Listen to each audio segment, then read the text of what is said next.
the Steelers made it pretty obvious, in my opinion, how they view DK Metcalf this offseason.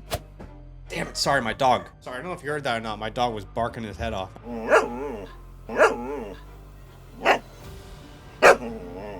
Every single year, there are players who move on from their old teams, whether it be trades, free agency, retirement, and they leave behind massive holes in their offense that lets other players step in and become fantasy superstars. I mean, for example, last year, the Chargers were first in vacated targets after the Keenan Allen and Mike Williams era. Ladd McConkey, superstar. Last year, again, the Jaguars had the 5th most vacated targets. Brian Thomas, superstar. And of course, the Bills, 3rd in vacated targets last year before the season. Khalil Shakir turned into a weekly starter, okay? So in today's video, we're going to talk about 7 receivers with unlimited upside set for fantasy stardom in 2025.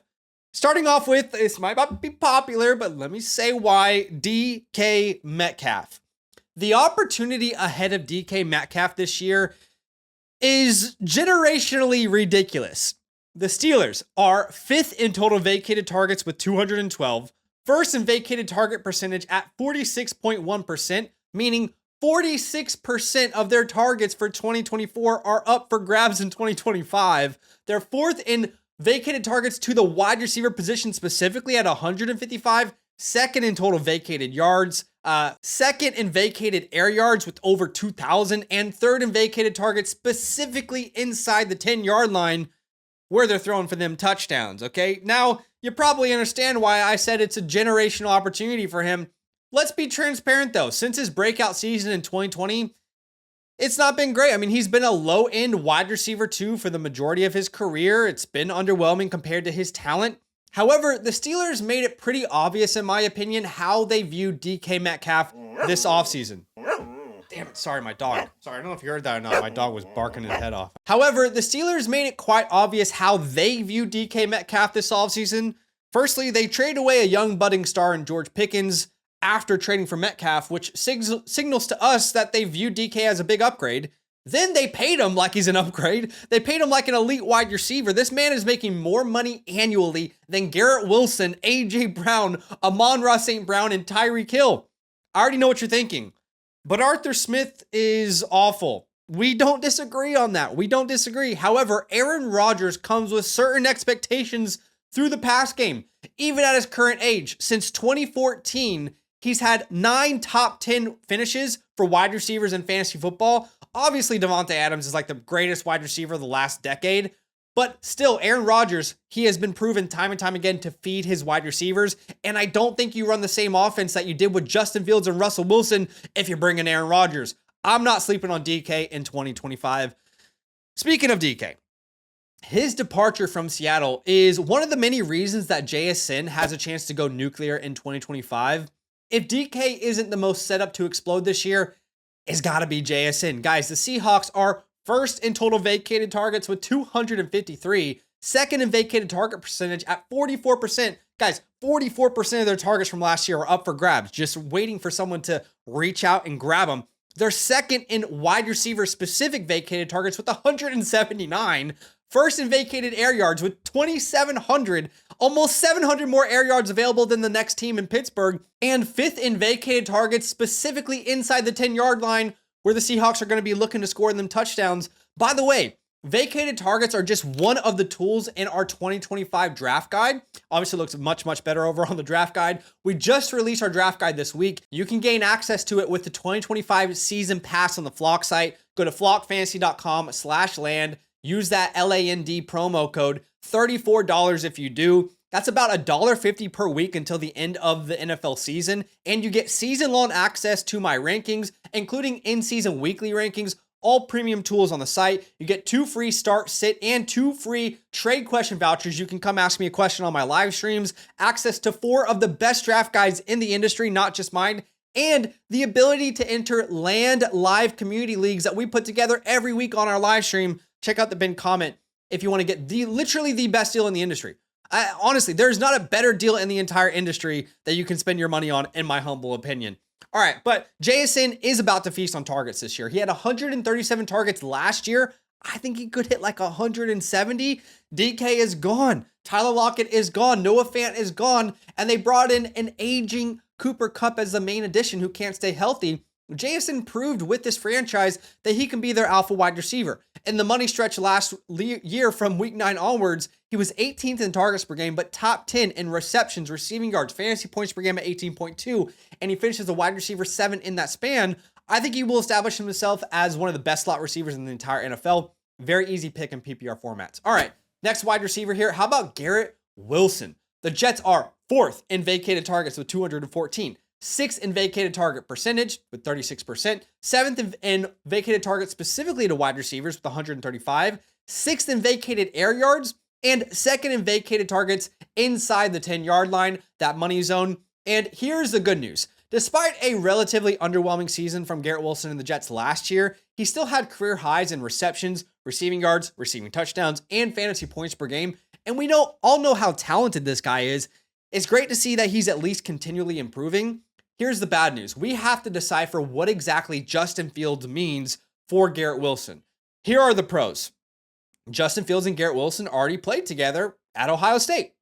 A reporter actually recently asked Justin Fields about his relationship with Garrett Wilson. Is it like riding a bike, the guy said. And this was Justin Fields' reply. Yeah, basically. Like I said, I don't think we really missed a beat. So, Garrett's been great. Really, all the receivers, tight ends, and running backs have been great. So, but yeah, like you said, really haven't missed a beat. In case you forgot, their year together at Ohio State was 2020. And that's in yellow. But there's an important context. And green was with CJ Stroud. But don't forget, 2020 was the COVID season that was only about 8 games played. So don't forget that, Garrett was on track for his best season that year. And this isn't breaking news, but at least DJ Moore did have his best ever year in the NFL with Justin Fields as a quarterback. That was 2023, 96 catches, 1,300 yards, and 8 touchdowns. The cons are outside of DJ Moore. There ain't any other proof that Justin Fields can support a top-end fantasy wide receiver. Personally, I think betting on the talent and the clear opportunities ahead of him is something I'm more than willing to do for Garrett Wilson. All right, let's talk Calvin Ridley. You ready for this? The Titans. Top 10 in vacated targets, top 10 in vacated target percentage, 5th in vacated targets amongst wide receivers with 155. They are 8th in air yards with 1,300 and 4th in vacated targets specifically inside the 10-yard line. That is the money zone there. There's 2 things to consider for Ridley this year.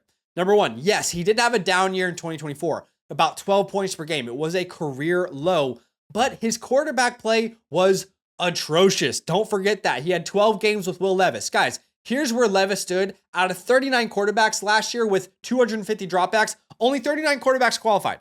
This is where he ranked. 38th in PFF grade, 30th in completion percentage, 34th in turnover-worthy play percentage.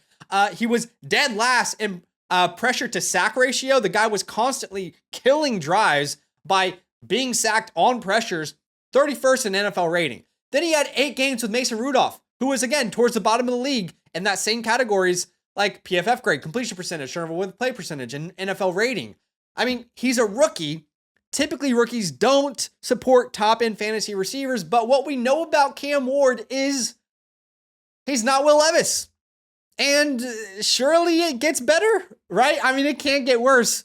Second thing to think about with Ridley is he has virtually no competition here. So if Cam Ward is good, Ridley should absolutely pay off at his ADP. Tyler Lockett is closer to a retirement home than he is a wide receiver 1. Treylon Burks is cut. I mean, he's not on the team. Alec A.O. Manor, I know my editor loves him, but still very unproven at this point. So do not, miss out on some Calvin Ridley this year. All right, how about Jerry Jeudy? Jerry Jeudy's ADP is not going anywhere but down, and I don't get it. I mean, he's just such a safe pick. The Browns are 2nd in total vacated targets with 235. Only the Seahawks have more. They're 5th in vacated target percentage. They're 3rd in vacated targets to wide receivers. I mean, 4th in vacated air yards. I don't get what there is.